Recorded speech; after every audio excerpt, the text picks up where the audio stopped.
Friends, இன்றைக்கி நான் உங்ககிட்ட 7 விதமான ஆட்டிடியூட் ஷேர் பண்ண போகிறேன். இது உங்கள் பர்சனாலிட்டி கூட சேர்த்துக்கோங்க. மக்களை நீங்கள் அட்ராக்ட் பண்ணுவீங்க. லா ஆஃப் அட்ராக்ஷன் என்ன சொல்லுதுன்னா, you don't attract, you want, you attract what you are. இதனால தான் நம்ம யார் கூட பேசினாலும் நம்மளோட ஆட்டிடியூட் வச்சு தான் ஜட்ஜ் பண்ணுறாங்க. அப்படி இந்த 7 ஆட்டிடியூட்ல இருந்து ஏதாவது ஒரு ஆட்டிடியூட் இல்லைனாலும் மக்கள் உங்களோட அட்ராக்ட் ஆக மாட்டாங்க. So without wasting time, let's get in to the video. Attractive தெரிய இந்த 7 ஆட்டிடியூட் ரொம்ப அவசியம். Number 1, being extremely clear. இப்போ சொல்ல போகிற இந்த விஷயம் நம்ம எக்ஸ்பீரியன்ஸ் பண்ணியிருப்போம். நம்ம கூட யாருன்னா ஏதாச்சும் பேசும்போது அவங்களோட வார்த்தைகள் நம்மளை ஹர்ட் பண்ணிடும். இந்த மாதிரி டேமேஜ் கண்ட்ரோல் பண்ணுறாங்க. நேராக பேசாமல் சுற்றி மழுப்பி பேச ஆரம்பிச்சிருவாங்க.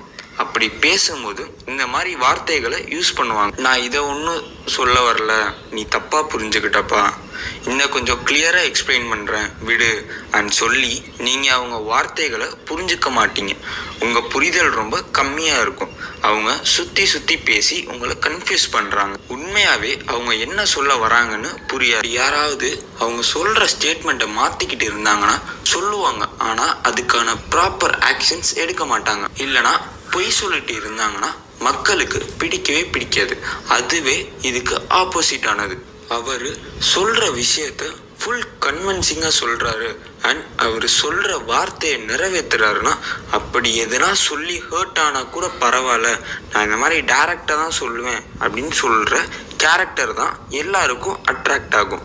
அண்ட் இந்த மாதிரி ஒரு பர்சன்ஸ்க்கு பயம் இல்லாத strong, honest, real opinion, strong பர்சனாலிட்டியாக இருப்பாங்க. Number 2, rejection is attractive.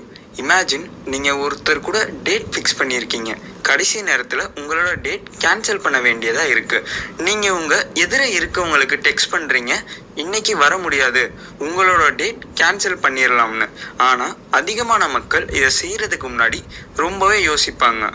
எதிர இருக்கிறவங்க கோபம் வரும்னு மேக்ஸிமம் டைம் இந்த மாதிரி நடந்துக்கிறது இல்லை. சப்கான்ஷியஸாக பார்த்தீங்கன்னா உங்கள் மேலே ஒரு ரெஸ்பெக்ட் பில்ட் ஆகும். லைஃப்பில் இதை விட உங்களுக்கு நிறைய வேலையெல்லாம் இருக்குன்னு யோசிப்பாங்க. நீங்கள் ஒன்றும் ஃப்ரீ பர்சன் கிடையாதுன்னெலாம் திங்க் பண்ணுவாங்க.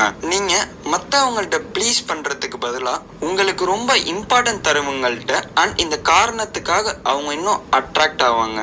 யாருக்கும் ரொம்ப அவைலபிளாக இருக்காதீங்க. Number 3, the social leader. அட்ராக்டிவாக மக்கள் ஒர்க் பிளேஸ் மட்டும் இல்லை, அவங்க ஒர்க் பிளேஸ்லையும் லீடராக இருப்பாங்க. ஃபர்ஸ்ட் ஸ்டெப் அவங்களோட தான் இருக்கும். எந்த ஒரு வேலையாக இருந்தாலும் அடி எடுத்து வைக்க பயப்பட மாட்டாங்க. தெரியாத நபராக இருந்தாலும் அவங்கள்ட்ட பேச பயப்பட மாட்டாங்க. எப்போதுமே புது சேலஞ்சஸ் சமாளிக்க தயாராக இருப்பாங்க. சொல்ல வருது என்னன்னா, அவங்க மேலே நம்பிக்கையை வச்சுருப்பாங்க. இந்த விஷயம் எல்லாமே அவ்வளோ ஈஸியாக பண்ணுறதில்ல. இந்த ஆட்டிடியூட் எல்லாருக்குமே ரொம்ப அட்ராக்டிவாக இருக்கும். நீங்கள் ஒரு சோஷியல் லீடராக உங்களோட மைண்ட் செட்டை சேஞ்ச் பண்ணுங்க. நீங்கள் உங்கள் ஸ்டாண்ட் எடுங்க. எங்கேயாவது ஃபைட் பண்ணணும்னா ஃபைட் பண்ணுங்கள். நீங்கள் ஒரு குரூப்போட சைட் கேரக்டர்ஸாக ஆகக்கூடாது. நீங்கள் அந்த குரூப்பை லீட் பண்ணணும். இது உங்களை அட்ராக்டிவ் பர்சனாக மாற்றும். Number 4, walk away attitude. அப்படி நீங்கள் ஒருத்தர் கூட ரிலேஷனில் இருப்பீங்க, அவங்க உங்களை ரெஸ்பெக்ட் பண்ண மாட்டாங்க. எப்போவுமே சண்டை போட்டுட்டு இருப்பாங்க.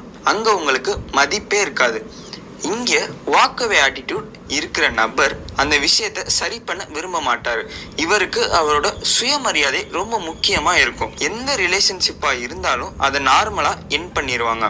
நார்மல் பர்சன் இந்த மாதிரி இருக்கிற பர்சன்ட்ட சண்டை போடுவாங்க. இதே வாக்கவே ஆட்டிடியூடில் இருக்க பர்சன் அமைதியாக அந்த கான்வர்சேஷனை விட்டுருவாங்க. அவங்களுக்கு அவங்க டைம், எனர்ஜி ரொம்ப முக்கியம்.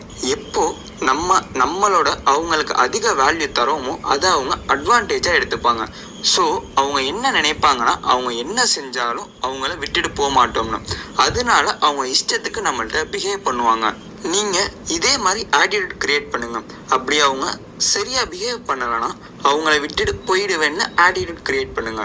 இந்த ஆட்டிடியூட் உங்களை ரொம்ப அட்ராக்ட் பண்ண வைக்கும். Number 5, quiet confidence. எல்லா விதமான கான்ஃபிடென்ஸும் அட்ராக்ட் பண்ணுறதில்ல. ஃபார் எக்ஸாம்பிள், யாருன்னா ஒருத்தர் அவருடைய சக்ஸஸ் பற்றி பெருமையாக சொல்லிட்டு இருக்காரு. எல்லாத்துக்குமே இந்த விஷயம் இன்ட்ரெஸ்டிங்காக இருக்காது.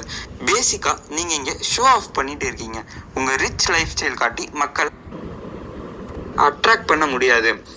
மக்கள் அவங்க பணத்துக்கு வேணால் அட்ராக்ட் ஆவாங்க. ஆனால் உங்கள்கிட்ட நிறைய காசு இருக்குது, சிம்பிள் லைஃப் ஸ்டைல் வாழறீங்க, மக்களுக்கு தெரிய வருது நீங்கள் நிறைய சேரிட்டிலாம் பண்ணுறீங்க. இது மக்களை நிறையவே அட்ராக்ட் பண்ணும்.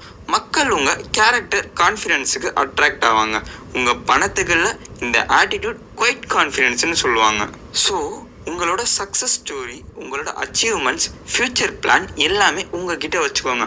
அண்ட் மக்கள் அவங்களே தெரிஞ்சுக்கட்டும். இந்த ஆட்டிடியூட் ரொம்பவே attract. Number 6, imperfectly perfect. Pratfall effect according. அப்படி நீங்கள் மிஸ்டேக்ஸ் பண்ணீங்கன்னா மக்கள் உங்களை அட்ராக்ட் பண்ணுவாங்களாம். ஃப்ரெண்ட்ஸ் நிறைய பேர் அவங்க தப்பை நிறைய பொய் சொல்லுவாங்க. அவங்க பர்ஃபெக்டாக காமிக்க அவங்க too good to be true அப்படின்லாம் காமிச்சுப்பாங்க. But ரியாலிட்டியில் impossible. இருக்கிறத இருக்கப்படி பேசும்போது, வெளிப்படையாக சண்டை போடும்போது இந்த விஷயம் எதிர்க்கிறவங்கள ரொம்பவே அட்ராக்ட் பண்ணும். ஏன்னா இந்த உலகத்தில் யாருமே பர்ஃபெக்ட் கிடையாது. இன்ஃபேக்ட் நம்ம எல்லாருமே ஹியூமன் பீயிங்ஸ் தான். எல்லாருமே தப்பு செய்வோம். அண்ட் அந்த தப்புல இருந்து கற்றுக்கிட்டு தான் மேற்கொண்டு நம்ம முன்னேறுவோம். இந்த மாதிரி ஆட்டிடியூட் காட்டும்போது தான் எதிர்க்க இருக்கவங்க அவங்களோட ரிலேட் பண்ணிப்பாங்க. இந்த ஆட்டிடியூட் நீங்கள் கற்றுக்கும் போது உங்கள் தப்பு திருத்தி உங்களோட பெட்டர் வெர்ஷனாக ட்ரை பண்ணுவீங்க. Number 7, rework attitude. For example, நீங்கள் ஒரு மேக்ஸ் ப்ராப்ளம் போடுறீங்கன்னா அதில் ஒரு மிஸ்டேக் வருது. அது ஃபெயிலியர்னு நினச்சி பண்ணாமல் விட்டுருவீங்களா என்ன? உங்கள் ஃபெயிலியர்ஸை மிஸ்டேக்ஸ்ன்னு நினச்சிக்கோங்க. இதை ரீவொர்க் ஆட்டிடியூட் உங்கள் பர்சனாலிட்டியோட ஆட் பண்ணிக்கோங்க. உங்கள் லைஃப்பில் ஏதாவது ஃபெயிலியர் ஆச்சுன்னா ஞாபகம் வச்சுக்கோங்க, அது ஒரு மிஸ்டேக்னு. அந்த மிஸ்டேக்கை சரி பண்ணணும், உங்களை சரி பண்ண முடியும்னு நம்புங்க. ஸோ ஃப்ரெண்ட்ஸ், ஹோப் இந்த வீடியோ பிடிச்சிருக்குன்னு நம்புகிறேன். இந்த வீடியோவை லைக் பண்ணிவிட்டு இந்த மாதிரி யூஸ்ஃபுல் வீடியோ பார்க்க சப்ஸ்கிரைப் பண்ணிக்கோங்க.